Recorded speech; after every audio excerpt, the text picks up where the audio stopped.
잘 들리시겠죠? 네, 덕커트레즈입니다. 반갑습니다. 저는 여전히 브라질이고요.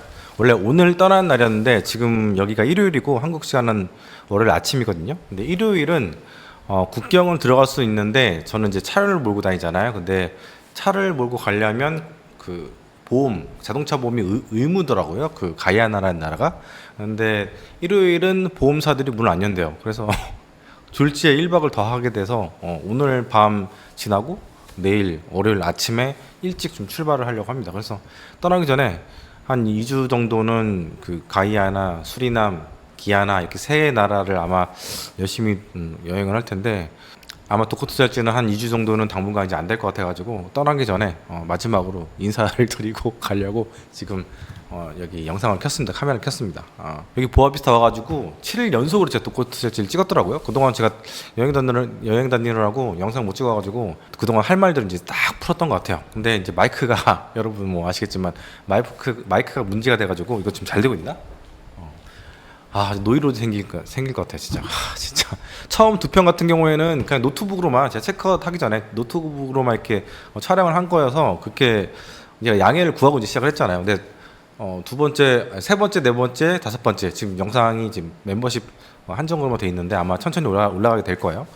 그 영상들 같은 경우에는 1시간 반 동안 열심히 찍었는데 여기 이제 네이버 프리즘이라고 하는 프로그램이 있어요. 그 프로그램이 문제가 생겨가지고 그러니까 이제 마이크라든가 카메라는 정상인데 이 프로그램이 업데이트를 할 때 세팅들이 리셋이 된 것 같아요. 그래서 문제가 생긴 겁니다. 아무튼간에 이제 1시간 반 동안 열심히 떠들어서 영상 3편을 만들었는데 만들면서도 힘들어 죽는 줄 알았어요. 어쨌든 에코가 막 울리는데 이걸 어떻게든 낮춰보려고 막 노력을 많이 했는데 일단 최적의 조합으로 제가 편집을 한 거고 여러분들이 들으실 때는 1.5배속으로 해서 자막을 켜고 들어보시면 괜찮을 것 같아요. 제가 자막을 안 넣었는데 자막 위에 그 CC 있잖아요. CC 폰으로 볼 때는 아래쪽에 있나요? 위에 있나요? 하여튼 PC나 노트북으로는 아래 있고 그리고 폰에는 이제 CC가 위에 있을 거예요. 그래서 그거 보시면서 자막 보시면서 들으시면 될 것 같고 제가 말이 굉장히 빠른 편인데 말을 평소에 안 하다 보니까 말이 좀 어눌해졌어요. 그 해외에 나와서 4년 동안 혼자 살다 보니까 그래서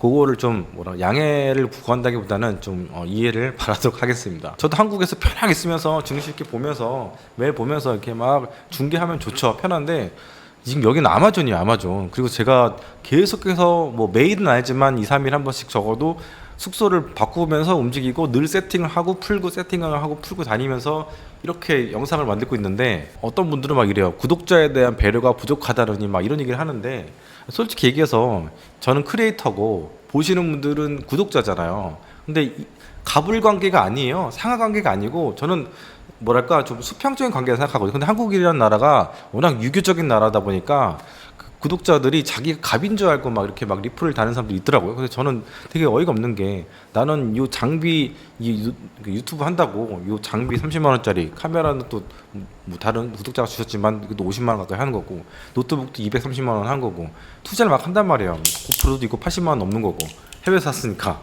그리고 뭐 스피커니 뭐니 영상 또 저장하는 이런 장비들 하면은 제가 카메라까지 다 해서 드론이랑 하면은 진짜 처음에 나올 때 거의 2천만 원 정도 들여서 왔거든요. 장비만 이렇게 해가지고. 근데 지금은 이제 카메라 팔니까 거기서 한 800만 원 날라가고 드론이 2대가 500만 원이 넘어요. 드론 2대 있는 거. 그런 거 다 해서 이제 영상을 다 이렇게 만들고 있는데 구독자 한 명이 제 영상을 한 번 청취할 때마다 1원씩 남는 걸로 제가 알고 있거든요. 수익이 1원이 나오는데 근데 그것도 광고를 스킵을 하시잖아요. 대부분 분들이. 그러면은 저한테 남는 게 하나도 없어요. 그런 분들은 무임승차한 거랑 저랑 마찬가지. 저는 막 장비 투자했지 또 시장 팔로우 하느라고 시간 보냈지 또 촬영한다고 세팅하지 그리고 촬영을 또 하지 또 편집도 해야 되지 또 업로드도 해야 되는데 한국 같은 경우 한국이 인터넷이 진짜 빠른 나라거든요. 모르시는 분들이 많은데 해외 나와보세요. 장난 아닙니다. 진짜 여기 중남미는 오죽하겠어요. 그러다 보니까 또 숙소도 좀 호텔 인터넷이 좀 빠른 데를 찾아가야 되지 또 이런 책상 이런 테이블 이런 게 또 세팅이 된대. 카메라랑 저랑 눈높이 맞는 이런 도 찾아다녀야 되지. 이게 보통 쉬운 게 아닌데 되게 쉽게만 생각하는 것 같아요. 와 진짜 솔직히 저는 되게 어이가 없었어요. 구독자에 대한 배려가 부족한 채널이군요. 그러면 제가 늘 얘기하잖아요. 3% 가시라고 증시각도에 가시고 뭐 프로그램 많잖아요. 815 모니터 이런 거 알잖아요. 많잖아요. 그런데 가서 그 오세요. 왜 불편한 거 제 걸 보세요. 보실 필요가 없지. 그냥 조용히 가시면 돼요. 저는 구독자랑 저랑은 친구 같은 존재고 1대1의 그 상하관계가 아니라 수평적인 관계를 생각하거든요. 그러니까 불편하신 분들은 가셔도 되고, 저는 뭐 구독자 늘리려고 막 늘 구독과 좋아요 알림 설정 감사합니다 이런 거 해본 적 한 번도 없거든요. 라이크 한번 찍어달라 한번 제가 테스트 삼아서 한번 해본 적은 있어요. 라이크 한번 찍어보세요. 이게 어떻게 노출도 인터넷 그 유튜브 노출도 알고리즘이 어떻게 되나 봤는데 뭐 라이크 많이 찍어도 뭐 별 그런 게 없더라고요.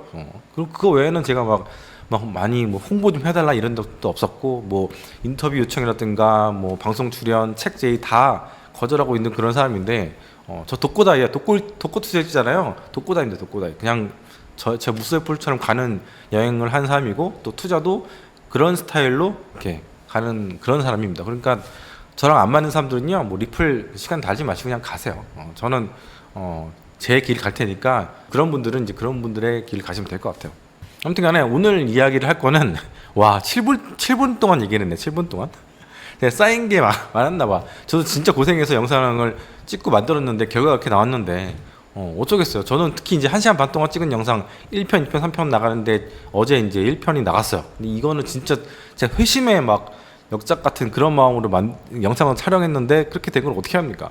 그걸 버릴 수도 없고 그러니까 그런 걸 감안하셨으면 좋겠어요. 진짜 힘든 상황에서 여행 또 피곤하고 내일 또 국경을 또 넘어야 되는데 이게 일상인데 이렇게 힘들게 만들어진 그 음식인데 잘 받아서 먹으면 어떻습니까? 좀 서로 이렇게 이해하고 이렇게 사는 거지. 사람들 어떻게 늘 갑질을 이렇게 하고 삽니까, 진짜? 인터넷에서 뭐라든가 여러 매체에서 막 누가 갑질한다 그러면 그렇게 막 화를 내고 막 이러는 사람들이 꼭 또 이렇게 뒤돌아서면 자기들이 또 갑질인 것 같이 이렇게 행동하니까 좀 짜증이 나더라고요.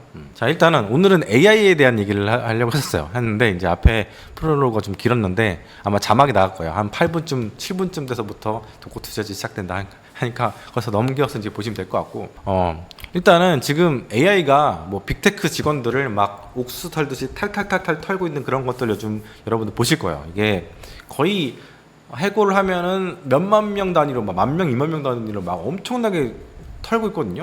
삼성전자가 10만 명이 넘을 거예요. 생산 공장에 있어 일하는 해외 직원까지 포함해서. 근데 빅테크 기업들이 10,000명씩은 막 이렇게 해고를 시킨다는 거는 엄청나게 많이 지금 따르고 있다는 거예요. 그 왜 그럴까 한번 고민을 한번 해보세요. 이게 다음 차례는 내가 되지 않을까. 물론 내가 빅테크 기업을 다니지 않더라도 우리 회사에서 AI의 발전 때문에 내가 잘린 일이 있지 않을까 한번 고민을 한번 해보세요.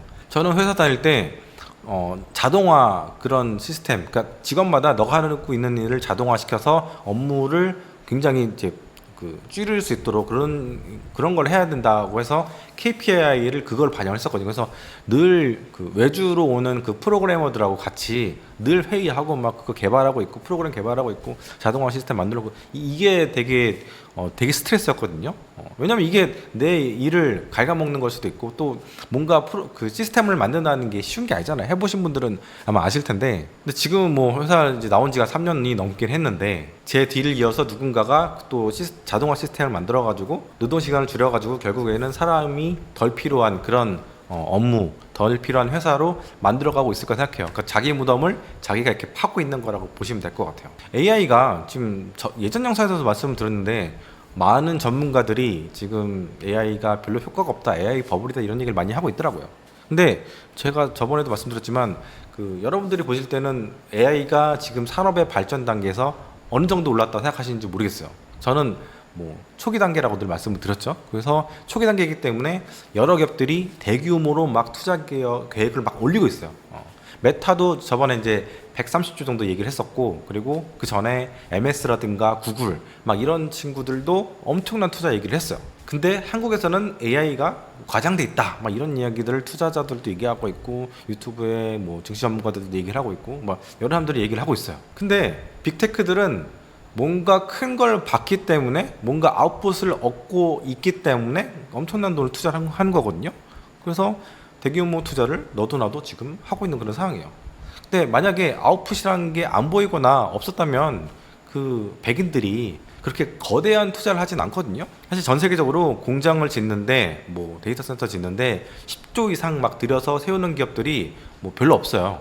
예를 들자면 뭐 한국이라든가 중국에 있는 아니 대만에 있는 그런 기업들이나 10조 이상씩 뭔가 피지컬한 그런 공장들을 짓는데 돈을 씁니다. 그리고 미국 기업 중에서는 되게 드물게 이제 테슬라가 그 정도의 투자를 해요.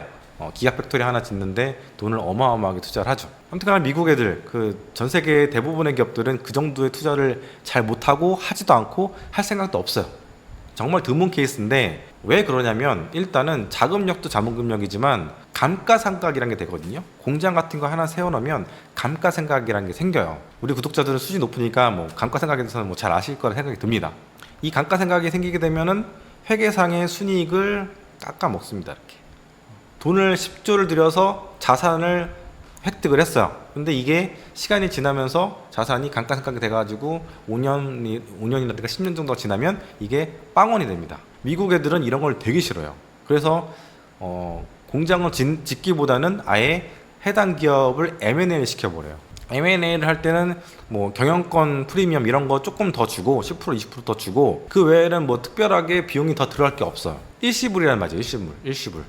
이거는 주주들한테 한 번 정도 욕을 먹을 수는 있습니다. 왜냐면 기업이 내가 주주인 기업이 큰 돈을 확 쓴다고 생각을 해보세요. 그러면 대부분의 사람들은 이거 또 왜 사? 그렇게 할 수도 있거든요. 솔직히 얘기해서. 그만큼 또 배당이 또 조금 나올 수도 있는 그런 상황이 생길 수도 있으니까. 근데 대규모 투자, 공장 투자 이런 것들을 하게 되면 어떤 일이 생기냐면 감가상각이 생긴다는 거죠. 예를 들자면 메타가 한 130조 정도를 투자한다고 제가 기억을 하는데 확실한 건 아니지만 그러면 5년 동안 그거를 감가상각 시킨다고 생각해 보세요. 그러면 매년 26조씩 이익에서 이게 손실로 빠져서 이익이 주는 거죠. 이렇게 주는 거죠. 그래서 5년 뒤면은 다 날아가는 겁니다. 아니면은 첫 해 한 50억 정도를 날려버리고 그 다음에서 30억, 20억, 10억 이렇게 좀 줄여가면서 그렇게 날려버린 경우도 생기죠. 근데 거기서 끝나버리면 되는데 이 공장이라는 게 뭐냐면 뭔가 보수 작업이라는 게 필요하잖아요. 특히 데이터 센터 같은 거는 반도체 같은 것도 바꿔줘야 되고 막 이런 교체 수요가 생기거든요. 글자 그대로 거의 돈 먹는 하마야, 하마.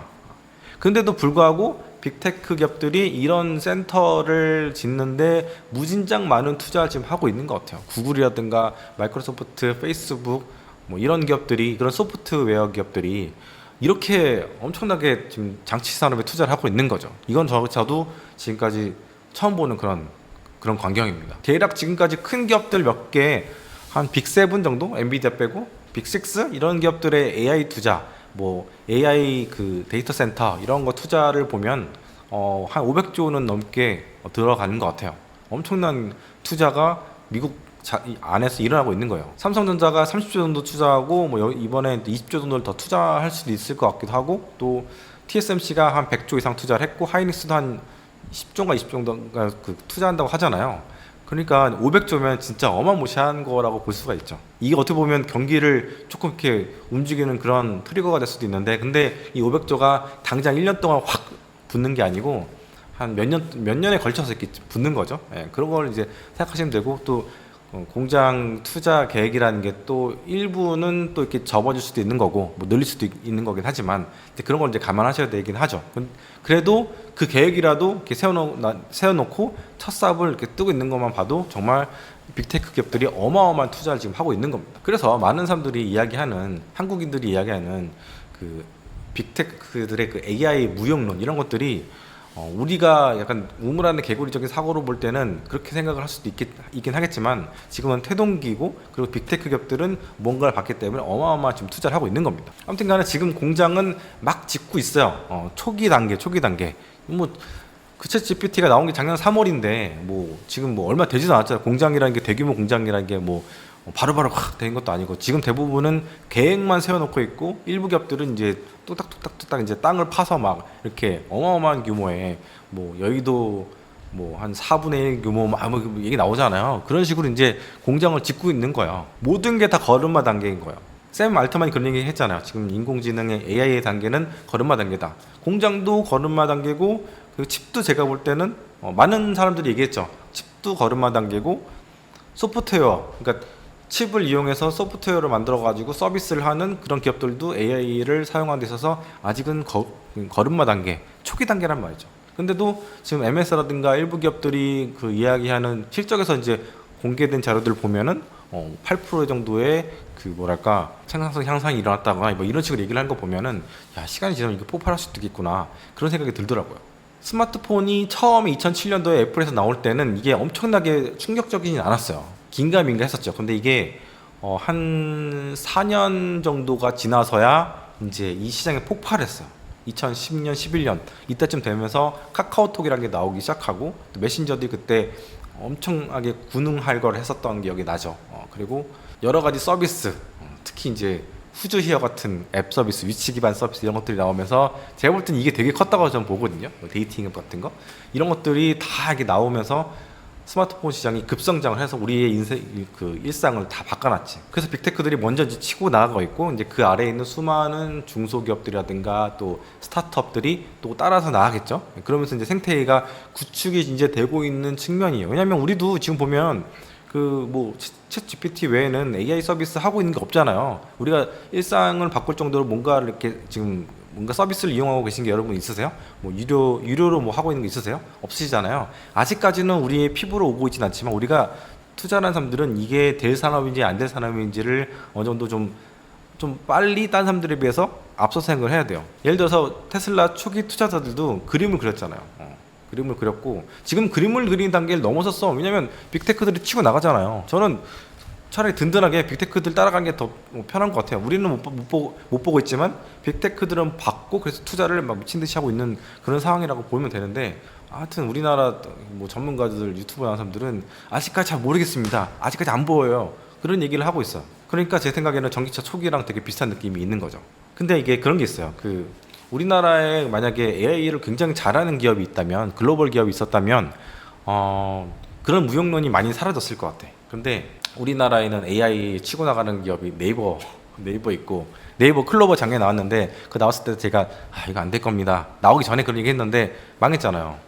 완전 망해버렸거든요. 아무도 안 쓰잖아요. 뭐 다음도 뭐 AI 뭘 한다고 했던 것 같은데 네이버가 망하는데 다음 카카오 그냥 카카오죠. 카카오가 네이버보다 더 괜찮은 AI 서비스를 할 리가 없을 것 같고 그래서 우리나라 대표적인 소프트 기업들은 뭐 N소프트도 있죠. 근데 걔네는 게임 기업이니까 AI랑은 별로 크게 AI 서비스는 상관이 없는 것 같고 사실 이런 거는 삼성이 좀 해줘야 되는데 삼성이 근데 그 AI 기업이 아니잖아요. 제가 예전에 말씀드렸잖아요. AI 기업이 아니라고. 공장만 되게 크게 됐지 소프트웨어는 잘할 줄 몰라요. 그래서 제가 보기에는 한국에는 사실상 글로벌 AI 기업이 단 한 군데도 없습니다. 그냥 다 로컬 기업들이요. 네이버도 어떻게 보면 로컬 기업이라고 볼 수 있고 카카오도 로컬 기업이죠. 이렇게 AI 쪽에서 치고 나가지 못하기 때문에 한국의 미래를 굉장히 저는 어둡게 보고 있습니다. 어렵게도 보고 있고 그래서 저번 영상에서 환율 1,400원대 뉴노멀에 대한 얘기를 제가 이야기를 한 거죠. 혁신성과 도전 정신이 없다. 제가 지금 남미 여행을 하고 있지만 남사 카페 같은 데 들어가 있어 이제 정보 같은 걸 봐요. 근데 거기 보면은 대부분 사람들이 일반적인 국민적인 루트로만 여행을 하고 있더라고요. 젊은 친구들이 대부분 20대 30대 분들인데 남들이 갔던 길 안전한 길로만 주로 여행을 하더라고요. 근데 저는 그거 보면서 좀 안타까웠어요. 새로운 길도 한번 도전해보고 우리나라 사람들 안 가는 길도 한번 도전해봤으면 좋겠는데 그놈의 안전이라든가 막 이런 것들 때문에 새로운 루트를 개척할 생각이 없어요. 차라리 그 백인 애들은 되게 여기저기 다 가잖아요. 걔네들 거 좀 따라서 한번 가봐도 괜찮을 것 같은데 또 새로운 세계를 새로운 것들을 발견할 수 있으니까 저도 차를 보고 다니면서 되게 유명한 마추픽추 이윤이 뭐 되게 유명한 것들 많이 갔지만 오히려 정말 알려지지 않은 것들이 진짜 멋있는 경우들 많이 봤거든요. 근데 이제 남사 카페, 남사 그 카톡 그런 데 가서 이제 사람들 하는 얘기 들어보면은 동행을 구합니다. 막 그래 동행 왜 구하냐? 막 무섭고 잘 모르겠고 말 안 통하니까 그냥 한국 사람들끼리 모여서 가보겠다 이런 거거든요. 근데 한국 사람들끼리 다니면요, 사람들 현지 있는 사람들하고 커뮤니케이션 할 일이 별로 없어요. 한국말만 쓰다가 이렇게 오게 되는 거고 또 완전히 한국적인 그런 여행만 하다가 그냥 둘러만 보다가 가는 그런 여행이 되거든요. 그러니까 도전 정신이 많이 없다는 생각이 많이 들더라고요. 아무튼 간에 엽기로 샜는데 한국에는 글로벌리 AI 기업이 없다. 세계적인 기업이 없다. 그래서 많은 사람들이 AI에 대해서 좀 가까이 못 느낀다. 예를 들어서 우리가 삼성전자라는 글로벌 기업이 있어서 우리가 반도체가 되게 멀리 느껴지지 않는데 대신 AI는 굉장히 멀리 느끼고 있다. 그런 얘기를 드리고 싶어요. 그래서 결론은 되게 간단한 결론은 뭐냐면 AI를 우습게 보지 말라. 저는 AI 진짜 무섭다고 여러 번 말씀드렸잖아요. 저는 얘네들이 이 AI가 인류를 멸망시킬 거라고 생각을 할 정도로 되게 무서워요. 많은 분들이 핵전쟁이 무섭다. 이게 지구를 멸망시키고 인류를 멸망시킬 수도 있다라는 얘기를 하잖아요. 그런데 인류가 핵을 처음으로 쏜 데가 어딘지 아세요? 바로 2차 세계대전 때 미국이 일본 나가사키 히로시마에 떨어졌던 그 두 방, 그게 처음이었습니다. 그리고 그게 마지막이었어요. 그러니까 1945년 뭐 그쯤 되겠죠? 40년대 중반 초중반. 그러니까 대충 80년 정도가 됐죠. 80년. 그 뒤로 단 한 번도 인류는 핵 그 미사일을 쏴본 적이 없어요. 전쟁 때. 뭐 테스트 용도로는 많이 써봤겠죠. 뭐 프랑스라든가 이런 나라들은 그 자국 내 그 자국에 있는 그 섬, 뭐 태평양이나 대서양에 있는 섬에다가 막 떨어뜨려서 막 테스트 시험 삼아서 이렇게 하는 경우도 있었는데, 전쟁 때 그거를 쓴 나라는 하나도 없었어요. 그냥 핵은 있으면 그 전쟁을 억지시키는 억지력이라는 게 있잖아요. 그래서 직접적으로 쓰지 않더라도 갖고 있으면서 우리 이거 있으니까 건들지 마라, 이런 식으로 이제 접근한 거지. 북한이 되게 비슷하죠. 북한이 핵을 갖고 있을 거라고 다들 믿고 있잖아요. 그래서 함부로 참 건드기가 쉽지가 않은 거예요. 또 이거를 저 어디냐, 하와이까지도 날릴 수 있다, 뭐 만다, 막 이런 얘기를 하는데, 그래서 참 북한 문제가 어려운 겁니다. 핵이 있기 때문에. 그래서 그런 의미에서 핵이 이제 존재가 하는 거지, 실제로 전쟁을 하면 핵을 쏘지는 못합니다. 그래서 만약에 어떤 나라가 핵을 쓰잖아요. 그러면 모든 나라들이 그 나라를 경제 제재를 시켜버립니다. 그러면 완전히 망해버리는 거예요. 왜냐하면 교육도 막혀버리고 모든 게 다 막혀버리는 거거든요. 러시아가 핵을 못 쏘는 이유가 뭐 미국이 무서워서 못 쓰는 게 아니에요. 중국이랑 인도가 무서운 겁니다. 러시아가 한번 우크라이나에다가 핵을 쏘잖아요. 그러면 그 인접국 있잖아요. 러시아 인접국이 인도랑 중국, 이런 인접국들이 진짜 싫어하는 거예요. 그리고 얘네도 핵이 있잖아. 근데 얘가 얘네한테 핵을 쐈어. 그러면 이건 우리가 전 세계적으로 핵을 사용하지 않기로 약속을 했는데 너가 어긴 거잖아. 그렇기 때문에 그럼 네가 또 우리한테도 쏠 수 있는 거 아니야. 그러니까 우린 너네랑 이제 친구 안 할 거야. 그래서 완전 척을 두는 거죠. 척을. 근데 그렇게 되면 어떤 일이 일어나냐, 러시아가 지금 전쟁 중에서도, 그리고 엄청난 경제 제재 속에서도 버티고 있잖아요. 경제 실적 되게 좋게 나오고 있잖아요. 그런 이유는 뭐냐면 원유를 열심히 인도랑 중국에다 팔기 때문에 얘네들이 거의 다 가져가거든요. 그게 가장 큰 원동력인 거죠. 그러니까 우크라이나를 망가뜨리는 가장 큰 원흉은 누구냐? 그러니까 인도랑 중국인 거죠. 나쁜 놈들이지. 근데 러시아가 핵을 쏘면은 중국이랑 인도가 그거를, 원유를 안 사기 시작해서 전쟁을 더 못하는 거예요. 돈이 못 들어가니까. 그리고 무기 같은 것도 지원해 줄 수 있죠. 중국 같은 경우는 러시아다가. 그래서 핵이 그렇게 많이 있는 러시아도 핵을 못 쓰고 있다. 그렇게 보시면 돼요. 지금 미국은 러시아한테 경제 제재를 10년 넘게 하고 있는데 거의 15년 됐나? 근데 할 수 있는 거 다 했어요. 더 이상 경제 제재를 그 러시아한테 할 수 있는 게 없어, 거의. 특히 이제 스위프트망에서 퇴출시켰잖아요. 그리고 비자 마스터 이런 것도 다 안 되잖아요. 아무것도 안 되거든요. 스위프트망에서 퇴출시킨 게 진짜 완전 끝판왕이에요. 거기서부터 이제 끊기니까 거기 있던 뭐 미국 기업들 다 빠져나왔잖아요. 빠져나올 수밖에 없죠. 돈을 주고받을 수 있는 방법이 없으니까. 뭐 차를 끌고 다니면서 뭐 국경에 가가지고 돈을 주고 왔다 갔다 할 수는 없잖아요. 그것도 이제 불법이지, 러시아 국경법에 의하면은. 그래서 결제가 안 되니까 결국에는 미국 모든 기업들이 빠져나왔고, 그리고 우방국들도 빠져나왔죠. 특히 한국도 거의 현대기아차라든가 여러 기업들이 자산들을 거의 제값을 못 주고 엄청난 손해를 보고 이제 빠져나오게 된 거죠. 아무튼 AI 얘기하다가 여기까지 왔는데, AI가 아직 개인 단까지는 내려오지 않았지만 AI가 이제 기업 단에서는 굉장히 영향을 주고 있는 것 같다. 그리고 그거는 지금 뭐 어림잡아서 러프하게 봐서 한 30배, 50배, 100배의 열매를 맺을 날이, 그럴 날이 오지 않을까. 시기가 언제일지 모르는데, 또 뭔가 기술의 퀀텀 점프가 또 일어날 일이 또 막 생길 것 같아요. 왜냐면 요즘 나오는 그 테크 쪽의 그 이야기들, 그거 되게 무섭지 않아요? 막 로봇도 막 그렇고, 하루가 다르게 막 로봇들이 진화를 하는데, 이러다가 막 자율주행 이런 것도 확 와버릴 수도 있겠다라는 생각도 들어요. 뭐 로보택시가 2026년도쯤에 나올 거라고 이제 테슬라 쪽에서는 이야기를 했지만, 모르죠. 지금 기술의 발달이라는 게 트렌드가 엄청나게. 지금 밖에서 뭔 소리가 났네. 아마존에 또 누구 손님이 왔나? 그래서 이런 어마어마한 산업이 이렇게 우리한테 올 텐데, 저는 그런 생각이 들어요. 근데 AI의 발전은 뭔가 스마트폰의 발전하고 좀 다른 것 같다는 생각이 들어요. 스마트폰은 모든 사람들이 쫙 이렇게 퍼지면서 뭔가 이제 커넥티드 된 그런 전 세계가 커넥티가 된 그런 게 있었잖아요. 인터넷보다 좀 더 개인화되고 좀 더 가까워지고 막 이런 게 있었잖아요. 예를 들자면 제가 여행하다 보면은 서로 사람들 외국 사람하고 인스타 주고받고 이렇게 하면서 좀 더 커넥티드 되고 되게 사람들과 가까워지는 그런 역할을 많이 하거든요. 그리고 정보에 대한 빠른 접근이라든가 이런 것들도 스마트폰에서 가능해졌어요. 그래서 여행할 때도 굉장히 구글맵이라든가 구글맵 들어가서 사람들이 많이 남기는 뭐 후기 뭐 이런 것들 다 보면서 다니면서 도움을 굉장히 많이 받는데 굉장히 편리해졌죠. 근데 AI는 뭔가 모르게 부익부 빈익빈을 좀 더 가중화시킬 수 있지 않을까 그런 생각이 좀 들어요. 특히 AI를 잘 이용하는 사람과 잘 이용하지 못하는 사람 간의 그 부의 격차가 많이 생길 것 같다는 생각도 들고, 아까도 이야기했지만 자동화라는 부분 있잖아요. 자동화 시키게 되면 사람이 많이 안 필요하게 되는 경우도 생기는데, 이 AI는 그 자동화에 최적화된 그런 부분들이 좀 있고, 그렇기 때문에 빅테크들이 사람들을 10,000명, 20,000명씩 자르잖아요. 그리고 그 대신에 AI 전문가 100명, 200명을 뽑죠. 이게 뭘 말하느냐? 이거는 진짜 기업단에서는 굉장히 유리할 수 있고, 가진 사람들은 굉장히 유리할 수 있겠지만 가지지 않은 사람들은 굉장히 그런 수혜로부터 유리될 수 있다, 그런 생각을 좀 하고 있거든요. 그러니까 저의 생각이에요. 아직까지 확실한 뭔가가 보이진 않으니까, AI가 우리 삶을 아직까지 바꾸고 그런 건 아니니까. 그렇긴 하지만 특성상 볼 때는 이거는 사람을 좀 더 적게 쓰게 만드는 그런 것 같아요. 로봇도 마찬가지. 로봇을 많이 이렇게 쓰게 되면 어떤 일이 일어나냐면 사람들을 더 쓰게 되죠. 대표적 예가 공장이잖아요. 공장. 특히 보스턴 다이내믹스를 현대차가 왜 인수했을까? 그건 답은 자명하잖아요. 사람들을 덜 쓰고 싶어서. 로봇을 많이 써서 그 강성 노조로 유명한 현대차의 그 사람들을 더 점점 2년, 3년, 4년, 5년 지날수록 다 정년 은퇴를 하시잖아요. 그러면 그 자리에 로봇을 꽂는 거죠.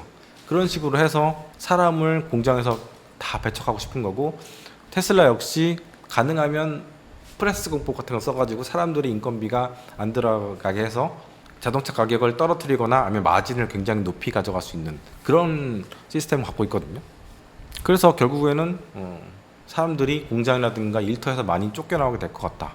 그래서 AI가 발전할수록 이런 것들이 디스인플레이션, 그래서 AI가 발전할수록 디스인플레이션의 효과가 있지 않을까, 그런 생각을 해요. 그래서 기업이 AI를 사용하고 사람들을 잘라내고, 그래서 회사로부터 밀려난 사람들은 세금을 못 내죠.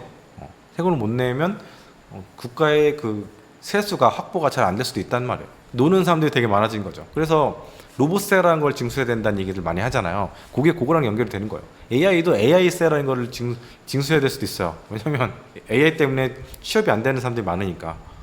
로봇도 로봇 때문에 취업이 안 되는 사람들이 많은 거랑 똑같은 거죠. 그래서 뭐 로봇을 한 대 사용할 때마다 세금을 1년에 500만 원씩 내야 되는 그런 로봇세 막 이런 거, 뭐 이런 얘기 나오잖아요. 그런 것처럼 AI도 만약에 상용화가 돼서 뭐 AI 프롬 하나 쓰게 되면은, 그러면 거기다 과세를 해야 되는 뭐 이런 것들이 있어야 되는 날들이 올 수도 있지 않을까, 그런 생각도 들더라고요. 그리고 생산성은 굉장히 기업단에서는 되게 발전을 하죠. 그래서 이익이 늘어나고, 그렇죠? 비용이 줄고 이런 효과가 있는데, 사람들이 잘려가지고 텍스를 못 내는 그거를 얼만큼 이 기업단에서의 늘어나는 생산성에 인한 세금 증거가 반가이를 해줄지 그걸 모르겠어요. 전체적인 그 세금의 파이를 늘려줄 수 있는 거는 아닐 것 같다. 그래서 국가 재정에도 AI가 발전하는 게 썩 좋지는 않지 않을까, 그런 생각도 들고. 그럼 지금 미국 같은 경우에는 재정 적자가 엄청나고 막 엄청나게 채권을 지금 찍고 있는 그런 상황이잖아요. 그런데 뭐 그런 전략 중 하나 뭐냐면은 돈을 계속해서 그 개인들이라든가 기업에 꽂아줘서 생산성도 늘리고 전체적인 그 매출이라든가 이익을 늘려가지고 늘어난 세수를 통해서 이거로 부채를 갚자, 이런 생각을 하는 사람도 되게 많은 것 같은데, 실제로 그런 그 뭐랄까 경제학에서의 사조가 있긴 있어요. 사조가 있긴 있는데 그게 현실적이지 않은 것 같아요. 왜냐하면 지금 미국이라는 나라는 뭐 80년대에도 재정 적자가 굉장히 심해가지고 문제가 됐었는데, 그게 지금까지 쭉 이어지다가 근래 리만 이후부터 굉장히 그게 더 심각해졌는데, 거기다가 팬데믹 때 또 엄청나게 더 심해졌어요. 왜냐면 팬데믹 2년 동안 쏟아부은 그 시중에다가 풀어낸 돈이 지난 그 팬데믹 되기 전, 그러니까 그 전부터 팬데믹 이전 10년 동안 푼 돈보다 더 많거든요. 한 2배 많을 거예요. 그렇다 보니까 와, 재정 적자가 너무 뭐 심해졌고 AI가 이 엄청나게 늘어난 적자를 세수분을 확보해 줄 수 있는 그런 역할은 못 할 것 같다. 한간에서 그런 얘기들 많이 하는 사람도 있어가지고 제가 그거 듣고 진짜 어이가 없어가지고 이야기를 드린 거예요. AI로는 지금 미국 정부의 재정 적자는 택도 없다. 이걸 해결할 수 있는 방법은 없을 것 같다. 그런 생각을 하고 있습니다.